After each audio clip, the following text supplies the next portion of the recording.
اعوذ باللہ من الشیطان الرجیم بسم اللہ الرحمن الرحیم رب اشرح لی صدری ویسر لی امری واحلل عقدۃ من لسانی یفقہوا قولی واجعل لی وزیرا من اہلی رب زدنا علما اللہم فقہنا فی الدین رب یسر ولا تعسر وتمم بالخیر وبک نستعین رب اوزعنی ان اشکر نعمتک التی انعمت علی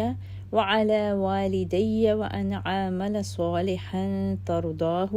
وادخلنی برحمتک فی عبادک الصالحین آمین یا رب العالمین۔ السلام علیکم ورحمۃ اللہ وبرکاتہ۔ کیسی ہیں آپ سب ساتھی؟ اللہ تعالیٰ آپ سب کو اپنی حفاظت میں رکھے اور آپ سب کے گھروں میں خیر و برکت عطا فرمائے۔ اللہ تعالیٰ ہمارے تمام مرحومین کی مغفرت فرمائے اور ہمارے تمام بیماروں کو شفائے کاملہ عاجلہ عطا فرمائے، آمین۔ اللہ تعالیٰ سے دعا کرتے ہیں کہ اے اللہ تعالیٰ تو ہمیں وہ توفیق دے کہ ہم تیری نعمتوں کا شکر ادا کریں، اور جو تو نے نعمتیں مجھ پر اور میرے والدین پر کی ہیں ان کا بھی شکر ادا کریں، اور یہ کہ ہمیں ایسا نیک عمل ہم کریں جس سے تو راضی ہو جائے، اور اپنی رحمت سے ہمیں اپنے نیک بندوں میں شامل فرما، آمین یا رب العالمین۔ عزیز ساتھیو، سورہ نور ہماری مکمل ہو گئی تھی الحمدللہ۔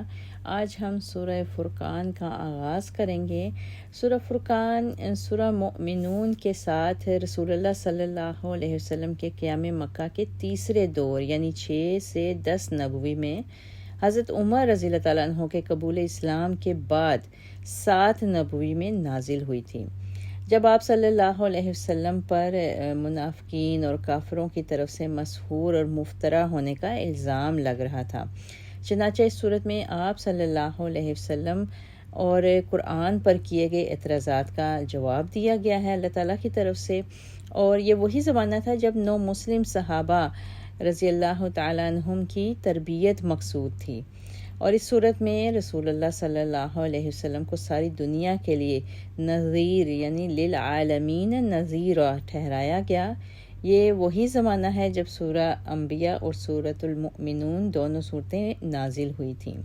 آئیے اس صورت کا آغاز کرتے ہیں۔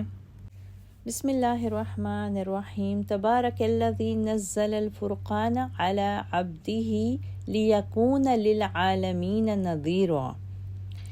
متبرک ہے وہ ذات جس نے اپنے بندے پر فرقان نازل کیا تاکہ وہ کل اہل عالم کے لیے برے انجام سے ڈرانے والا بن جائے۔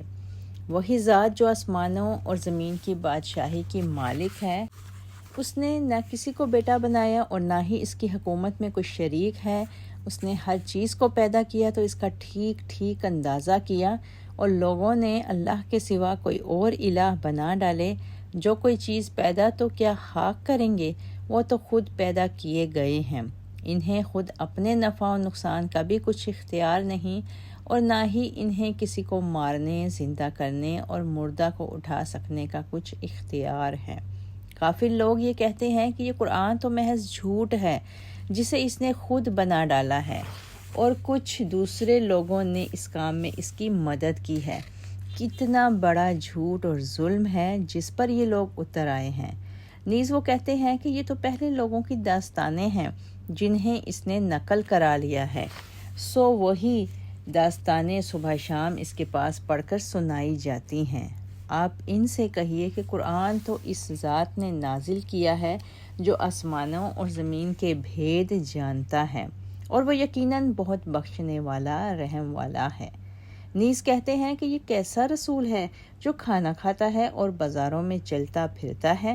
اس پر کوئی فرشتہ کیوں نہ اتارا گیا جو اس کے ساتھ رہتا اور لوگوں کو ڈرایا کرتا، یا اس پر کوئی خزانہ ہی اتار دیا جاتا، یا اس کا کوئی باغ ہی ہوتا جس سے یہ اطمینان کی روزی کھا سکتا۔ اور ظالم کہتے ہیں کہ تم تو ایک جادو شدہ آدمی کے پیچھے لگ گئے ہو۔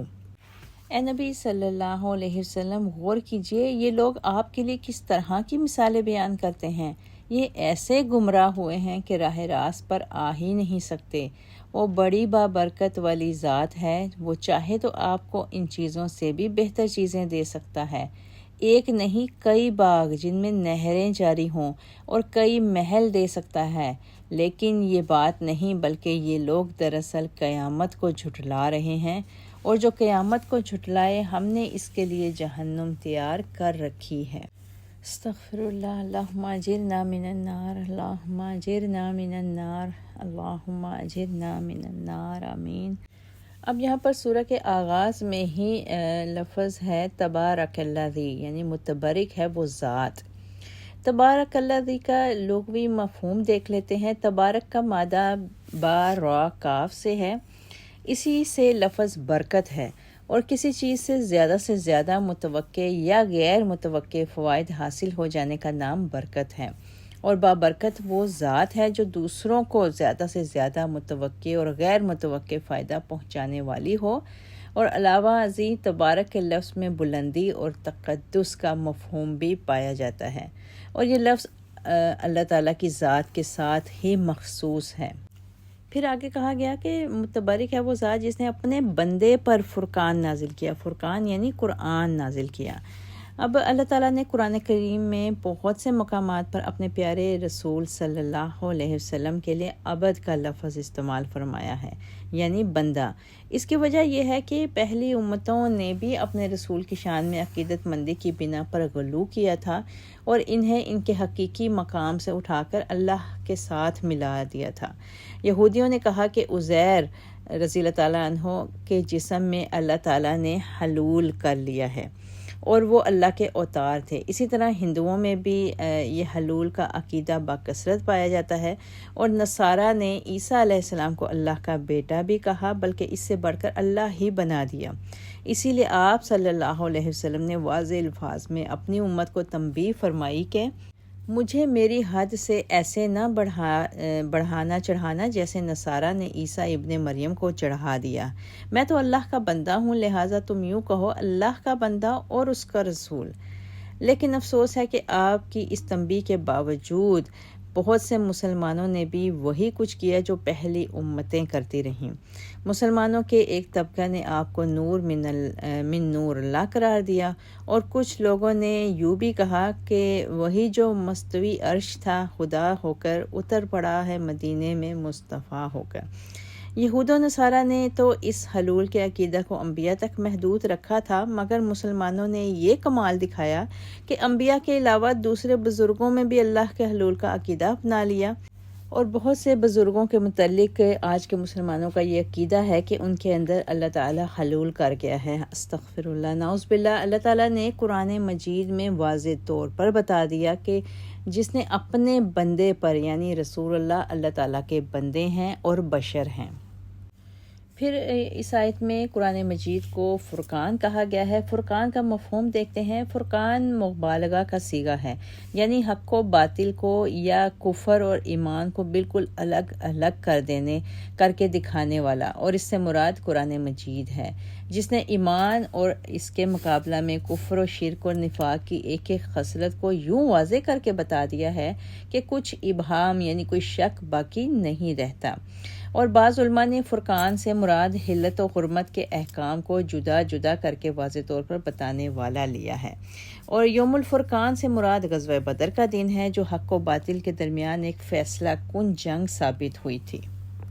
پھر آگے آیتوں میں اللہ تعالیٰ کی توحید کے واضح طور پر دلائل پیش کیے گئے ہیں، اور بتایا گیا کہ اس نے ہر چیز کو پیدا کیا تو اس کا ٹھیک اندازہ کیا۔ اللہ تعالیٰ نے ہر چیز کو، خواہ وہ جاندار ہے یا بے جان، پیدا بھی کیا، پھر اس نے ہر چیز کا وظیفہ اور اس کے لیے قوانین بھی بنا دیے جس سے وہ تجاوز نہیں کر سکتی۔ مثلا کوئی جاندار ایسا نہیں ہے جسے موت سے دوچار نہ ہونا پڑے۔ ہر چیز جو بنتی ہے وہ ضرور کسی نہ کسی وقت فنا بھی ہو جائے گی۔ پانی کے لیے یہ ممکن نہیں کہ وہ کسی وقت بلندی کی طرف بھی بہنا شروع کر دے یا پستی کی طرف بہنا رک جائے، نہ آگ کے لیے ممکن ہے کہ وہ ٹھنڈک پہنچانا شروع کر دے۔ غرض ہر ایک چیز کے لیے کچھ حدود اور کچھ وظائف اللہ تعالیٰ نے مقرر کر دیے ہیں، اور یہی ہر چیز کے لیے اللہ تعالیٰ کا اندازہ ہے۔ اس آیت میں پھر اللہ تعالیٰ نے الوہیت کے کئی معیار بھی بیان فرمائے ہیں، اور مشرکوں کو عام دعوت دی گئی ہے کہ وہ اپنے معبودوں کو ان معیاروں پر جانچ کر دیکھ لیں اور پھر بتائیں کہ آیا ان کے معبود میں ایسا الوہیت کا کوئی شائبہ تک بھی پایا جاتا ہے۔ مثلاً یہ کہا گیا کہ جو ہستی کوئی چیز پیدا نہ کر سکے یا کسی بھی چیز کی خالق نہ ہو وہ معبود نہیں ہو سکتی، اور اس کے علاوہ جو چیز خود پیدا شدہ ہو یا مخلوق ہو وہ الہ نہیں ہو سکتی، کیونکہ جو چیز پیدا ہوئی ہے وہ فنا بھی ضرور ہوگی، اور فنا ہو جانے والی چیز الہ نہیں ہو سکتی، وہ اللہ کا درجہ کبھی بھی حاصل نہیں کر سکتی۔ اب یہ تو ظاہر ہے کہ مشرکوں کے معبود ہاں وہ بت ہوں جنہیں انہوں نے خود ہی گھڑ رکھا ہے، یا فرشتے ہوں یا کوئی اور چیز، مثلا سورج، چاند، ستارے، شجر، حجر وغیرہ، یہ سب چیزیں اللہ کے مخلوق ہیں، لہٰذا ان میں کوئی چیز بھی الوہیت کے معیار پر پوری نہیں اترتی۔ پھر مزید اللہ تعالیٰ نے فرمایا کہ جو ہستی کسی دوسرے کو فائدہ یا نقصان نہ پہنچا سکتی ہو، بالفاظ دیگر وہ حاجت روا یا مشکل کشا نہ ہو، وہ الہ بھی نہیں ہو سکتی۔ یہی وہ صفات ہیں جنہیں مشرکین اللہ کے سوا بعض دوسری ہستیوں میں، ہاں وہ جاندار ہوں یا بے جان ہوں، زندہ ہوں یا مر چکی ہوں، ان میں تسلیم کرتے تھے، اور شرک کی یہی قسم سب سے زیادہ عام ہے، جس کا جواب پھر اللہ تعالیٰ نے یہ دیا کہ جو چیز اپنے ہی نفع نقصان کی بھی مالک نہ ہو وہ دوسرے کسی کی حاجت روا یا مشکل کشا نہیں ہو سکتی، اور یہ معیار بھی ایسا معیار ہے جس کے مطابق اللہ کے سوا تمام تر معبود باطل قرار پاتے ہیں۔ پتھر کے معبودوں کو سیدنا ابراہیم علیہ السلام نے توڑ پھوڑ ڈالا تو وہ ان کا بال بھی بیکا نہ کر سکے۔ رہے بزرگان دین، ہاں وہ پیغمبر ہو یا ولی، زندہ ہو یا فوت ہو چکے ہوں، سب کو ان کی زندگی میں بے شمار تکلیفیں پہنچتی رہی ہیں، لیکن وہ اپنی بھی تکلیفیں اور بیماریاں خود رفع نہ کر سکے تو دوسروں کی کیا کرتے یا کیا کریں گے، اس لیے وہ بس اللہ سے دعا ہی کرتے رہے شمس و قمر، ستارے اور فرشتے، تو یہ سب ایسی مخلوق ہیں جنہیں اپنا اختیار کچھ بھی نہیں ہے۔ اللہ نے انہیں جس کام پر لگا دیا ہے اس کے سوا وہ کوئی دوسرا کام کر ہی نہیں سکتے، لہٰذا وہ بھی الوہیت کے معیار پر پورے نہیں اتر سکتے۔ اور پانچویں چیز جو الوہیت کا معیار اللہ تعالیٰ نے ان آیتوں میں بتایا کہ وہ ہستی کسی زندہ چیز کو مار بھی سکتی ہو اور مردہ چیز کو زندہ بھی کر سکتی ہو۔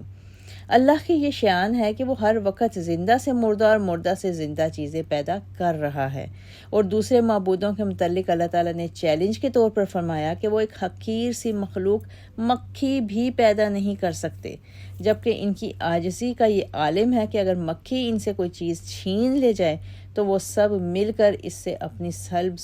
شدہ چیز چھڑا بھی نہیں سکتے، اور مردوں کو زندہ کر کے اٹھا کھڑا کرنا تو اور بھی بڑی بات ہے۔ ان آیات میں تو اللہ تعالیٰ نے الوہیت کے یہ 5 معیار بیان کیے ہیں، جبکہ بعض دوسرے مقامات پر اور بھی کئی معیار بتائے گئے ہیں۔ مثلا جو خود محتاج ہو وہ الہ نہیں ہو سکتا، جو بے جان ہو وہ بھی الہ نہیں ہو سکتا، جو کھانا کھاتا ہو وہ بھی الہ نہیں ہو سکتا، جو نہ سن سکتا ہو نہ دیکھ سکتا ہو یا جواب نہ دے سکتا ہو وہ بھی الہ نہیں ہو سکتا۔ اس طرح کے بہت سے معیار اللہ تعالیٰ نے قرآن مجید میں دوسری جگہوں پر بھی بتائے ہیں۔ پھر آگے آیتوں میں کہا گیا کہ کافر لوگ یہ کہتے ہیں کہ یہ قرآن تو محض جھوٹ ہے جسے اس نے خود بنا ڈالا ہے، اور کچھ دوسرے لوگوں نے اس کام میں اس کی مدد کی ہے۔ اب یہاں پر بتایا گیا ہے کہ جو مشرکین تھے وہ ایک الزام یہ بھی لگاتے تھے کہ آپ صلی اللہ علیہ وسلم نے علماء یہود و نصارہ سے بہت سے علم سیکھ لیا ہے، کسب فیض حاصل کر لیا ہے، تو اس کے جواب میں پھر اللہ تعالیٰ نے کہا کہ ایسی باتیں، یہ کتنا بڑا جھوٹ اور ظلم ہے جو یہ لوگ اپنے رسول پر لگاتے ہیں۔ آج کے بہت سے محققین کا بھی یہ کہنا ہے کہ رسول اللہ صلی اللہ علیہ وسلم نے نبوت سے پیشتر کئی تجارتی سفر کیے، یہود و نصارہ کے کئی علماء سے آپ کی ملاقاتیں ہوئیں، اور اس سلسلہ میں بالخصوص وہ بحیرہ راہب کا نام بھی لیا جاتا ہے۔ تو وہ کہتے ہیں کہ انہی ملاقاتوں کے دوران آپ صلی اللہ علیہ وسلم نے ان علماء سے کسب فیض حاصل کیا، پھر اسے اپنے انداز میں اور اپنی زبان میں عربوں کے سامنے پیش کیا تھا۔ یہی وہ قصص الانبیاء یا سابقہ اقوام کی تاریخ تھی جسے آپ نے نبوت کے نام سے پیش کیا۔ تو ان مشرکین کے اس اعتراض کے باطل ہونے کی بہت سی وجوہات بھی سامنے آتی ہیں۔ ایک تو یہ کہ آپ صلی اللہ علیہ وسلم نے جب بھی کوئی تجارتی سفر کیا تو اکیلے نہیں کیا تھا، بلکہ اپنی قوم کے لوگوں کے ہمراہ کیا تھا۔ اگر آپ صلی اللہ علیہ وسلم نے علماء یہود و نصارہ سے کچھ ملاقاتیں کی تھیں یا ان سے کسب علم کیا تھا تو اس بات کا سب سے زیادہ علم آپ کے ہمراہیوں کو ہونا چاہیے تھا۔ حالانکہ نبوت سے پیشتر ان لوگوں نے آپ پر ایسا کوئی بھی اعتراض نہیں کیا تھا، پھر جس بات کا علم آپ کے ہمراہیوں کو نہ ہو سکا، ان باتوں کا ان لوگوں کو کیسے ہو گیا؟ اور پھر قرآن میں کئی ایسی پیشن گوئیاں مذکور ہیں جو آپ کی زندگی میں حرف بہ حرف پوری ہو گئیں، اور ان کا علماء یہود و نصارہ کو کسی طرح بھی علم نہ ہو سکتا تھا، جیسے روم کا شکست کھانے کے بعد ایران پر دوبارہ غلبہ، یا کافروں کی مخالفانہ بھرپور کوششوں کے باوجود اسلام کا غلبہ، اور کفار و مشرکین کی ذلت آمیز شکست۔ اس طرح کی بہت سی ایسی واقعات ہیں جو قرآن نے لوگوں کو بتائے۔ قرآن میں بے شمار ایسی آیات نازل ہوئیں جن کا ان کے پس منظر سے گہرا تعلق ہے۔ مثلا جنگ بدر کے بعد مال غنیمت میں تنازع کے موقع پر سورہ انفال کا نزول، پھر لیان اور زہار کے احکام کا نزول، واقعہ افک کے بعد قذف اور زنا کی حدود کے احکام کا نزول۔ ایسی آیات کا بھلا علماء یہود و نصارہ کا پہلے سے کیوں کر علم ہو سکتا تھا، اور وہ ایسے حکیمانہ احکام کیسے بتا سکتے تھے؟ قرآن میں بے شمار مقامات پر یہود و نصارہ کے عقائد اور ان کے اخلاق و کردار پر تنقید کی گئی ہے۔ کیا یہ باتیں بھی علماء یہود و نصارہ آپ صلی اللہ علیہ وسلم کو بتا سکتے تھے؟ غرض یہ کہ اس اعتراض پر جتنا بھی غور کیا جائے، اس کو باطل قرار دینے کی اور بھی کئی وجوہات سامنے آتی چلی جاتی ہیں۔ پھر آگے آیتوں میں ہم نے یہ بھی پڑھا کہ بہت سے ایسے باتیں انہوں نے مشرکین مکہ نے کیں جو کہ بھئی ان کا رسول جو ہے وہ بشر کیوں ہے، ان کا رسول کھاتا پیتا کیوں ہے، بازاروں میں چلتا پھرتا کیوں ہے، یا اس پر کوئی فرشتہ کیوں نہیں اتارا گیا، یا یہ کہ یہ کوئی ایسا خزانہ ان کو کیوں نہیں دے دیا گیا، کوئی باغ کا مالک کیوں نہیں بنا دیا گیا تاکہ یہ اپنی روزی تو وہاں سے حاصل کر سکتا۔ پھر کبھی وہ آپ صلی اللہ علیہ وسلم پر جادو یعنی سحر ہونے کا الزام لگاتے کہ یہ ایک سحر شدہ شخص ہے، یعنی اپنے الفاظ میں وہ ان کو دیوانہ بھی کہتے کہ اس طرح کی باتیں دیوانگی میں ہی انسان کرتا ہے، یا پھر کبھی وہ کہتے کہ ان پر کسی جن بھوت کا سایہ پڑ گیا ہے۔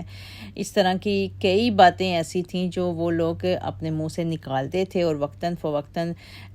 طرح طرح کے الزامات آپ صلی اللہ علیہ وسلم پر لگاتے ہی رہتے تھے۔ غرض کہ کفار کو یہ سمجھ ہی نہیں آتی تھی کہ وہ آپ پر ایسا کون سا الزام لگائیں جو بالکل فٹ بیٹھے اور لوگ اس بات پہ فوراً یقین بھی کر لیں اور کسی نہ کسی طرح سے آپ کا رد ہو جائے۔ تو اللہ تعالیٰ نے ان آیتوں میں پھر ان کے جواب میں کہا کہ اللہ اگر چاہے تو آپ صلی اللہ علیہ وسلم کو ایک باغ کیا ایسے 20 باغ عطا کر سکتا ہے، اسی طرح رہائش کے لیے ایک محل کیا 20 محل بھی عطا کر سکتا ہے، اور دوسری جن چیزوں کا یہ کہتے ہیں وہ بھی دینے پر اللہ تعالیٰ قادر ہے، مگر سوال یہ ہے کہ کیا پھر یہ لوگ ایمان لے آئیں گے؟ اور اس سوال کا یقینی جواب یہ ہے کہ یہ لوگ پھر بھی ایمان نہیں لائیں گے، بلکہ پھر اور قسم کی باتیں بنانا شروع کر دیں گے۔ وجہ یہ ہے کہ یہ لوگ سرے سے قیامت کے دن پر دوبارہ جی اٹھنے پر، اور اللہ کے سامنے حاضر ہونے پر، اور اپنے برے اعمال کی سزا بھگتنے پر یقین ہی نہیں رکھتے تھے۔ پھر یہ لوگ ایسی کٹ حجتیوں نہ کریں اگر یہ لوگ کوئی بات کو ماننے پر کسی بھی طرح سے اگر تیار ہو جائیں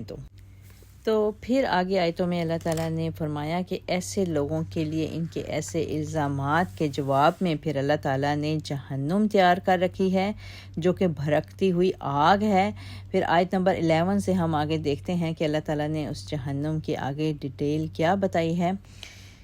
اِذَا رَأَتْهُم مِّن مَّكَانٍ بَعِيدٍ، جب وہ دور سے انہیں اپنے شکار کو دیکھے گی تو یہ اس کے جوش و خروش کی آوازیں خود ہی سن لیں گے، اور جب اس میں دست و پا بستہ ایک تنگ جگہ سے پھینکے جائیں گے تو اس وقت موت کو پکاریں گے۔ اس وقت انہیں کہا جائے گا آج ایک نہیں بہت سی موتوں کو پکارو۔ آپ ان سے پوچھئے کیا یہ انجام اچھا ہے یا ہمیشہ کی جنت جس کا پرہیزگاروں سے وعدہ کیا گیا ہے، جو ان کے عملوں کا بدلہ اور ان کی آخری منزل ہوگی انشاءاللہ تعالی۔ وہاں انہیں جو کچھ چاہیں گے ملے گا، وہ ہمیشہ اس میں رہیں گے۔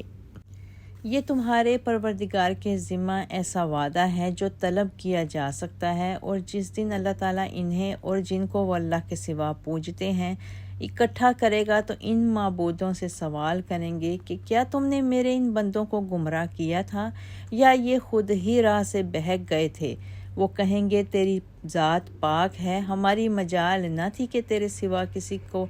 کارساز بناتے، مگر تو نے انہیں اور ان کے آباء و اجداد کو خوب سامان زیست دیا، یہاں تک کہ وہ تیری یاد کو بھول گئے اور یہ لوگ تھے ہی ہلاک ہونے کے قابل۔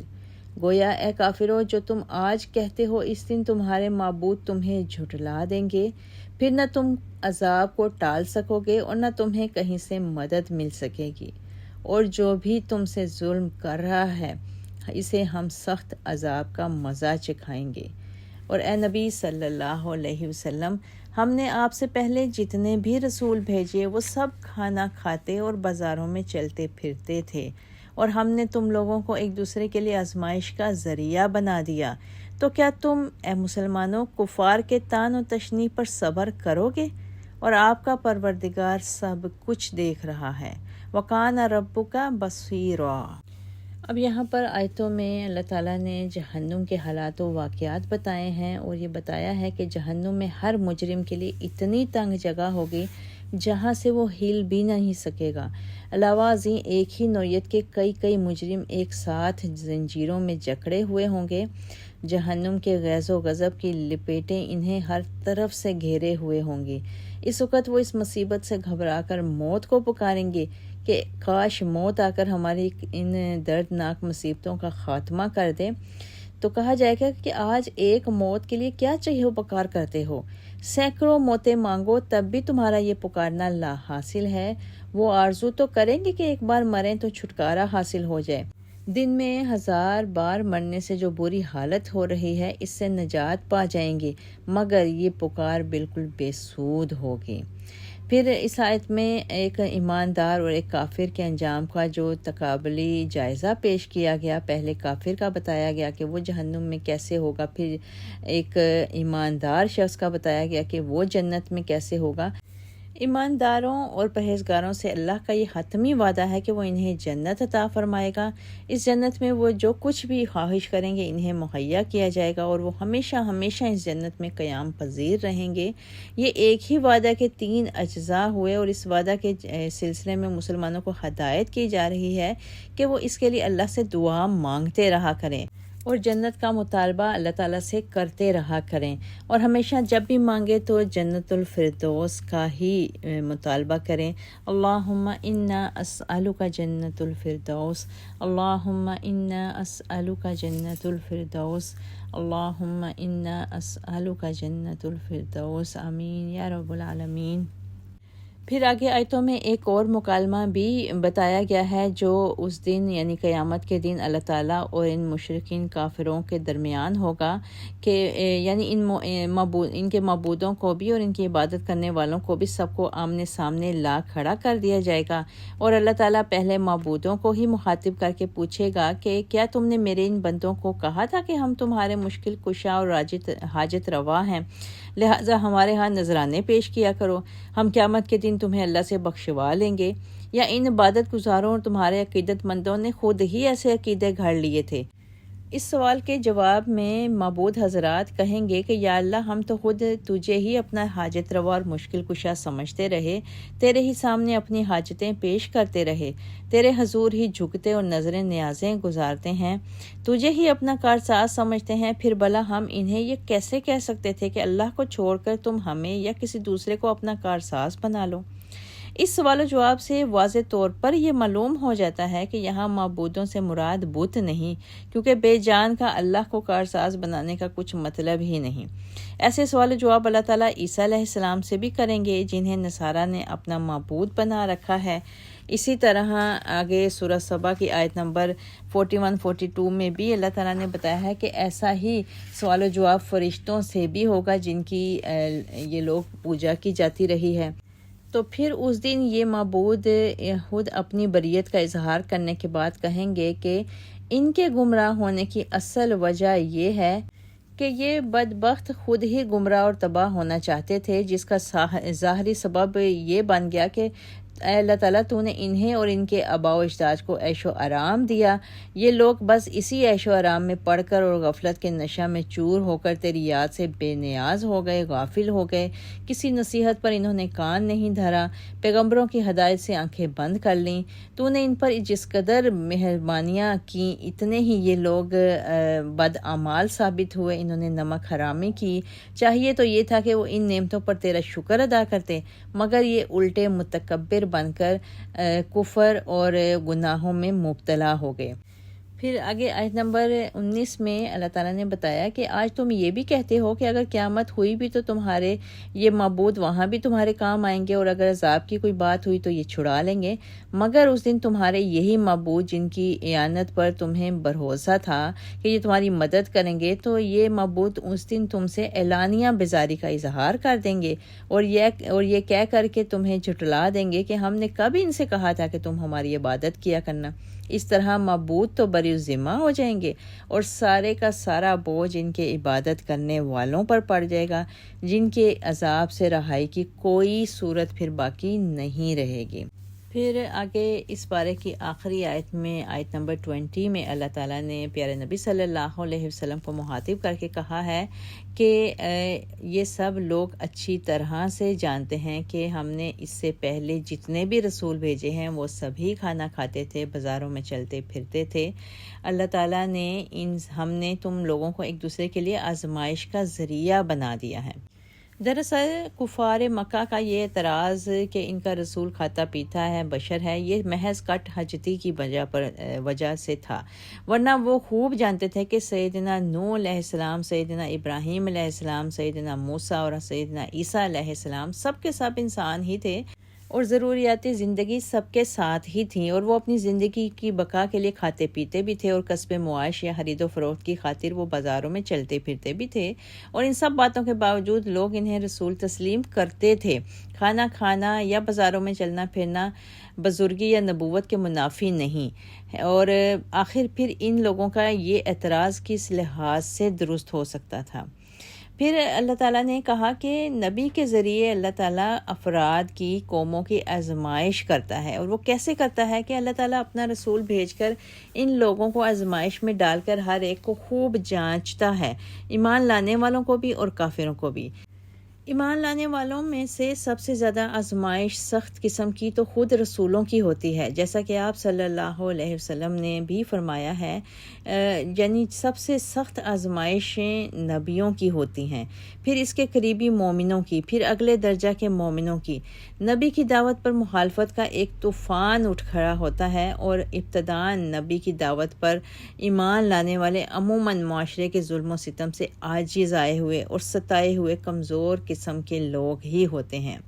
ان کے اس معرکہ حق و باطل میں خوب آزمائشیں ہوتی ہیں، یہاں تک کہ ہر ایک کو معلوم ہو جاتا ہے کہ فلاں ایماندار اپنے دعویٰ میں کس قدر پختہ ہے، اور منافقوں کی بھی چھانٹی ہوتی رہتی ہے، اور کافروں کا امتحان اس طرح ہوتا ہے کہ انہی میں سے دنیاوی مال و دولت اور جاہ و حشم کے لحاظ سے ایک کمتر درجے کا شخص نبوت کا دعویٰ کرتا ہے اور اپنی دعوت پر عقلی اور نقلی دلائل پیش کرتا ہے، تو کیا وہ اپنی نخوت اور اپنی انا کو چھوڑ کر حق کو تسلیم کرنے پر آمادہ ہوتا ہے یا نہیں؟ اگر کوئی رسول کی دعوت کا انکار کرتا ہے تو کس قدر سرکشی اور بغاوت کی راہ اختیار کرتا ہے۔ گویا ایک نبی کی دعوت پر حق و باطل کا معرکہ ایک ایسی بھٹی ہے جو اللہ تعالیٰ کی عین مشیت کے مطابق ہے، اور اس میں کئی حکمتیں مضمر ہیں، اور اس بھٹی سے قوم کے ایک ایک فرد کی آزمائش ہو جاتی ہے۔ پھر آخر میں کہا گیا کہ اے مسلمانوں، تم کفار کے طعن و تشنیع پر صبر کرو گے اور آپ کا پروردگار سب کچھ دیکھ رہا ہے،